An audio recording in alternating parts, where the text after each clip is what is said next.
Guys, Deluded Guna. Now, I got a lot of stick for this. Go and type in Deluded Guna, Eric Dier faces becoming a jack of all trades, master of none. I don't talk out my bum, but some of you may think I do. I only like to talk about things I've been watching for a long time, and I've watched Dier from his Sporting Lisbon days. I wanted him at Arsenal.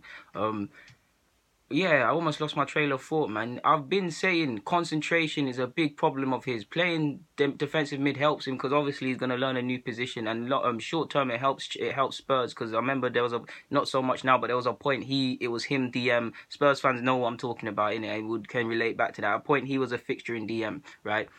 I said this is going to harm him long term, and I still believe that because you're now seeing it. DM, of course, you need to be able to learn when to push up. You need to screen your defense. You still need to contribute in an attacking phase despite the fact you're a defender. So what I'm about to say is selling it straight. But centre half, you clearly have to concentrate more. One loss in concentration, you've lost your back line. You're playing people onside for no reason, or you've pushed up. And there's numerous examples. You guys get it, and by now you watch football enough to follow me and know the sort of things that I go upon. So I don't need to expand that a bit more. You've also got to be able to sniff danger. One problem he's had is his marking and his sniffing danger. A lot of you, for someone as physically strong as Dier, I'm shocked how many people get the run up on him, especially at set pieces. So if he was going to be a long-term centre half, I have been saying Poch is a good coach, but when Poch is doing bad things or things that deserve highlighting, people say it's a bad thing to even mention it. All you've got to do is look at him at centre half now. Every big game they played this year and that they've lost, Dier has been involved in a goal they conceded. Us was involved in that. It's not a big game, but to highlight the point, Leicester, he wasn't concentrating for one of the goals. Go and look at that. The other day, City versus City, he was at fault for not concentrating, losing balls where he shouldn't be losing balls. Versus United away, last minute, what happened? Ball came to Lukaku, he flicked it on. Who was it sniffing danger and being proactive? Dier. Yeah, and this is where I think Pochettino's failed him because of playing the defensive mid has harmed him because now he's gone back to centre half. It's a problem, and it's not all on Pochettino. Dier has to take credit. You need to really understand certain things about football that I need to sniff danger. I need to be sensible and things like that. This ain't going to be a long video, guys. But I'm just highlighting the fact that I really do know what I'm talking about at times. It clearly is harming him. He needs to learn how to mark if he's going to excel at centre-half or have a career at a top level.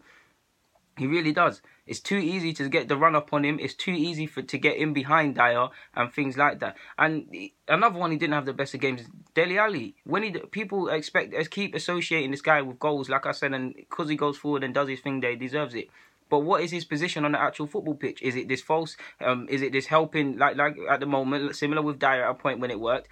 Him and Kane are 9 times out of 10. I know Son contributed and a couple others chip in, but if them two don't turn up, Spurs are not scoring goals. Or at the end of the season or begin the season, they're the two you're looking for to get the goals.